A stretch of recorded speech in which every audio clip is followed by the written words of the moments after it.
My name is Vicco Von Voss. And I'm Tom Sinnott. I am a woodworker, and we are working on a project that Tom brought into the shop. Right, it's furniture for the sanctuary of St. Matthew Lutheran Church in Washington, D.C., Southwest. And they asked us to make an altar table. This is a model, a pulpit, which is another model. And we're also going to make several crosses for the church sanctuary. Procession cross and stationary cross. Mm-hmm. I think the background here is Tom is a volunteer.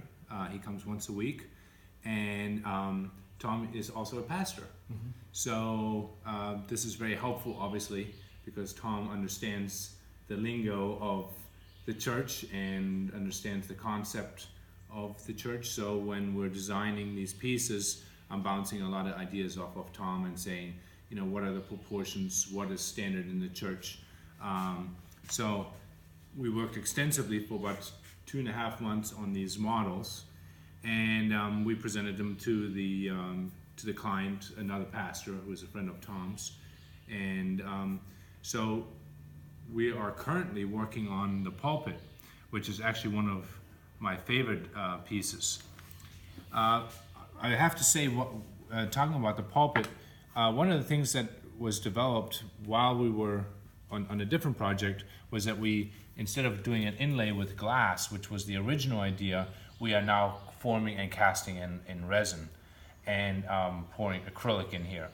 And so that's what you can see underneath here is the pulpit laid out in different, in all its different sections, and we are just ready to pour the acrylic into these shapes.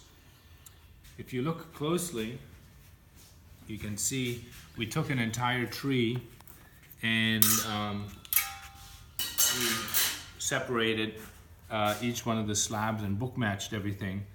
And then we laid, this is one slab, this is part of this slab that's a book matched to this slab, but it gets cut, and there is a miter already established on its edge for the 30-degree miter.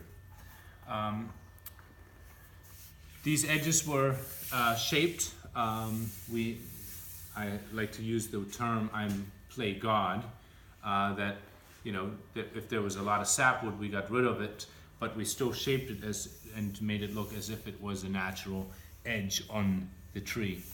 And so we completed that about 2 weeks ago.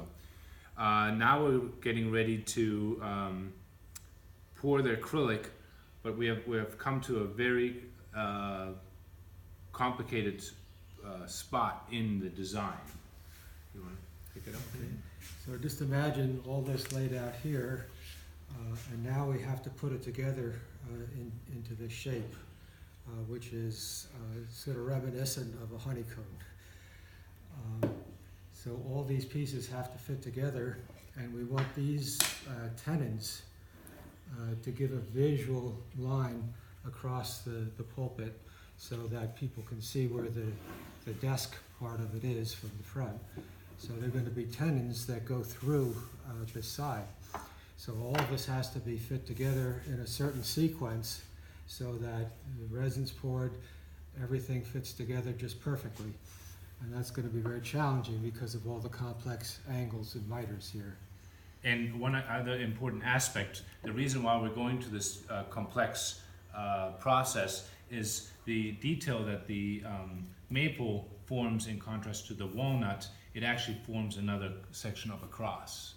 So we're repeating the idea of the cross, just like on the pulpit table, we have the cross in the altar table as well as in the pulpit, and then of course in the procession cross.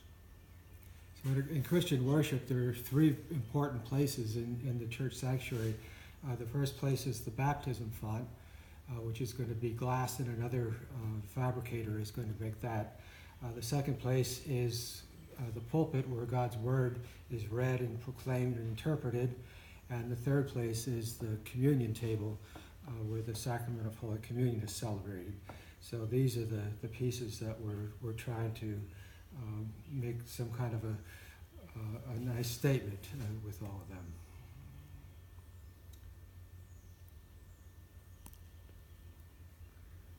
See you next time.